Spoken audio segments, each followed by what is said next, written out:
ಆದರೆ ಇಲ್ಲಿ ಇದು ಪ್ರಕೃತಿ ಮತ್ತು ಸಂಸ್ಕೃತಿಗೆ ವಿರುದ್ಧವಾಗಿ ವಿಕೃತವಾಗಿ ನಡೆಯುತ್ತಿದೆ ಅಂತ ಕಾರಣ ಈಗಾಗಲೇ ತಿಳಿಸಿದರೆ ಪರಿಸರ ವಿರೋಧಿಯಾಗ್ತದೆ. ಉಳಿದ ಅನೇಕ ಕಾನೂನು ಇತ್ಯಾದಿಗಳೆಲ್ಲ ಇದ್ದಾವೆ. ನಾವು ವಿನಂತಿ ಮಾಡಿಕೊಳ್ಳೋದು ಇಷ್ಟೇ, ತಮಗೆ ಮಾಧ್ಯಮ ಮಿತ್ರರು ಬಹಳ ವಿಚಾರ ಮಾಡಿದ್ದಾರೆ. ಎಷ್ಟರ ಮಟ್ಟಿಗೆ ಇದು ಸಮಂಜಸ ಸಂಬಳ ಇದೆ.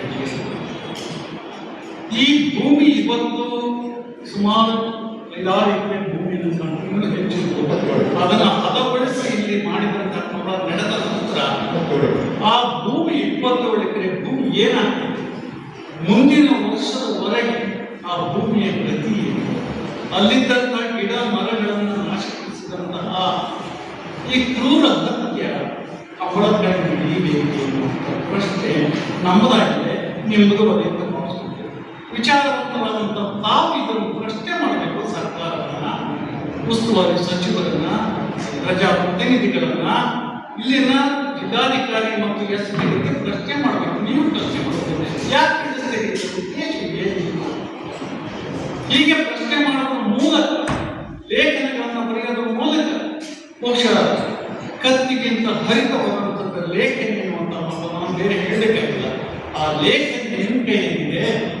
ಇಂತಹ ಸಾಂಸ್ಕೃತಿಕ ಪರಂಪರೆಯನ್ನ ವಿಶ್ವಕ್ಕೆ ಮಾದರಿಯಾಗಿ ತೋರಿಸಿಕೊಟ್ಟಂತಹ ಮೈಸೂರು ದಸರಾದಲ್ಲಿ ಈ ಕಂಬಳದ ಅವಶ್ಯಕತೆ ಇಲ್ಲ ಎನ್ನುವಂತಹ ಒಂದು ಐತಿಹಾಸಿಕ ಹಿನ್ನೆಲೆಯಿಂದ, ಸಾಂಸ್ಕೃತಿಕ ಹಿನ್ನೆಲೆಯಿಂದ, ವರ್ತಮಾನ ಕಾಲದ ದೃಷ್ಟಿ ಹಿನ್ನೆಲೆ ಇದೆ ಮತ್ತು ಆರ್ಥಿಕ ಕಾನೂನು ಇತ್ಯಾದಿಗಳ ಹಿನ್ನೆಲೆಯಲ್ಲಿ ನೀವು ವಿಚಾರ ಮಾಡಿ ಪ್ರಶ್ನೆ ಮಾಡಬೇಕು.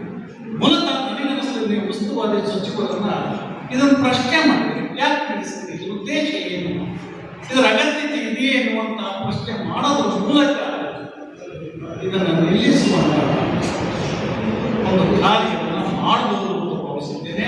ಹಾಗೆ ಇದು ಯಾಕೆ ಪತ್ರಿಕಾಗೋಷ್ಠಿ ಮತ್ತು ಇದೆಲ್ಲ ವಿಚಾರ ಅಂದರೆ, ನಮ್ಮ ಸಾಹಿತಿಗಳನ್ನ, ನಮ್ಮ ಕಲಾವಿದರನ್ನ, ಸಾರ್ವಜನಿಕರನ್ನ, ಸಂಘ ಸಂಸ್ಥೆಗಳನ್ನ, ವಿದ್ಯಾರ್ಥಿಗಳ ಚಿತ್ತದೊಳಗೆ ಈ ಒಂದು ವಿಕೃತವಾದಂತಹ ಒಂದು ಸಾಂಸ್ಕೃತಿಕ ಕ್ರೀಡೆ ಇಲ್ಲಿ ಅಗತ್ಯ ಇಲ್ಲ ಅನ್ನೋದನ್ನ ಅವರಿಗೆ ಬಿಂಬಿಸಬೇಕಾಗಿದೆ. ಆ ಕಾರಣಕ್ಕಾಗಿ ಈ ಹೋರಾಟ ಈಗಾಗಲೇ ಹೇಳಿದಾಗೆ, ಹಿರಿಯರು ಹೇಳಿದಾಗೆ ಹಂತ ಹಂತವಾಗಿ ಆಗ್ಬೇಕು. ಅನೇಕ ಬಾರಿ ಚರ್ಚೆಯನ್ನು ಮಾಡಿ ಈಗಾಗಲೇ ವಿದ್ವಾಂಸರು, ಕಲಾವಿದರನ್ನ ಚರ್ಚೆ ಮಾಡಿ ಒಂದು ಗೋಷ್ಠಿ ನಡೆಸ್ತಾರೆ. ಇದರ ಮುಂದೆ ನಾವು ಹೇಳಿದ ಹಾಗೆ ಯಾರ್ಯಾರನ್ನ ಕಾನೂನಿಗೆ ಸಾಧ್ಯತೆ ಇದೆ, ನಮಗಿಂತ ಮುಖ್ಯವಾಗಿ ನೀವು ಇದನ್ನು ವಿರೋಧಿಸಿ ತಿಳಿಸಿದರೆ ಅವರಿಗೆ ಅರಿವಾಗ್ತದೆ, ಕಾಣ್ತೀವಿ. ನಂತರದಲ್ಲಿ ಹೇಳಿದಾಗೆ ಬೀದಿ ಸಾರ್ವಜನಿಕರ ಚಿತ್ತವನ್ನು ಅರ್ಥ ಮಾಡಿಕೊಂಡು ಇದು ಈಗಿನ ಸರ್ಕಾರಕ್ಕೆ ಕೆಟ್ಟ ಹೆಸರು ತರುವಂತ ಕೆಲಸ ಆಗ್ತದೆ ಎಂದು ನಾವು ಕಂಬಳ ಮಾಡಿದ್ದೇವೆ. ಅವರಿಗೆ ಬಲವಾದ ಪೆಟ್ಟು ಬೀಳ್ತದೆ ಸರ್ಕಾರಕ್ಕೆ. ಜನ ವಿರೋಧಿ ಕಾರ್ಯಕ್ರಮ ಇದು ಪಕ್ಷಾತೀತವಾದಂತಹ ಪರಿಸರವನ್ನ, ಸಂಸ್ಕೃತಿಯನ್ನ ಬೆಳೆಸುವ, ಉಳಿಸುವ, ಪ್ರೀತಿಸುವ ಅಭಿಮಾನದ ಒಂದು ಚಟುವಟಿಕೆ ಮಾಡ್ತಾರೆ.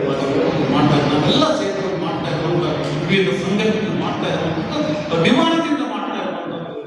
ಇದೆಲ್ಲ ಪಕ್ಷಾತೀತವಾಗಿ ಎಲ್ಲ ಪ್ರಜಾಪ್ರತಿನಿಧಿಗಳು ಇದರ ಬಗ್ಗೆ ನಮ್ಮ ತಿಳಿಸಬೇಕು, ಸರ್ಕಾರ ಗಮನ ತರಬೇಕು ಎನ್ನುವಂತಹ ಆಶಯ ನಮ್ಮದಾಗಿದೆ.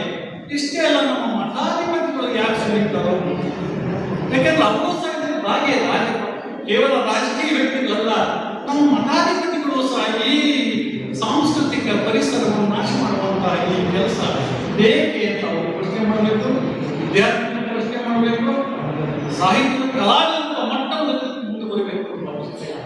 ಈಗಾಗಲೇ ತಿಳಿಸಿದ್ದಾರೆ, ಕಲಾವಿದರಿಗೆ ಆಗ್ತಾ ಇರುವಂತಹ ಅನ್ಯಾಯವನ್ನು ಸೂಚ್ಯವಾಗಿ ತಿಳಿಸಿದ್ದಾರೆ. ಈವೆಂಟ್ ಮ್ಯಾನೇಜ್ಮೆಂಟ್ ಆಗ್ತಾ ಇದೆ ಇವತ್ತು ದಸರಾ.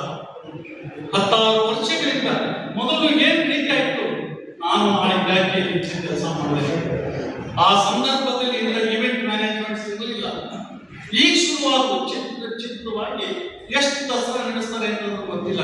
ಇವೆಲ್ಲವನ್ನೂ ಒಂದು ರೀತಿಯಲ್ಲಿ ಬಹುತ್ವದಲ್ಲಿ ಏಕತ್ವವನ್ನು ಕಾಣಬೇಕು ಎನ್ನುವಂಥದ್ದು ಭಾರತೀಯ ಸಂಸ್ಕೃತಿ. ಇವತ್ತು ಅದಾಗ್ತಾ ಇಲ್ಲ.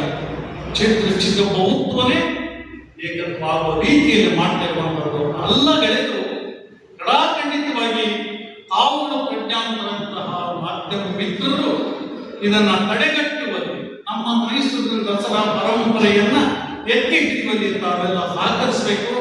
ಕಂಬಳವನ್ನ ಬಹಳ ಖಡಾಖಂಡಿತವಾಗಿ ಎಲ್ಲ ಸಂಘಟನೆಗಳು ಪ್ರತಿ ವಿರೋಧಿಸಬೇಕು ಅನ್ನೋ ಅಂಶವನ್ನು ನಾನು ಹೇಳ್ತಾ ಇದ್ದೇನೆ. ನಮಸ್ಕಾರ.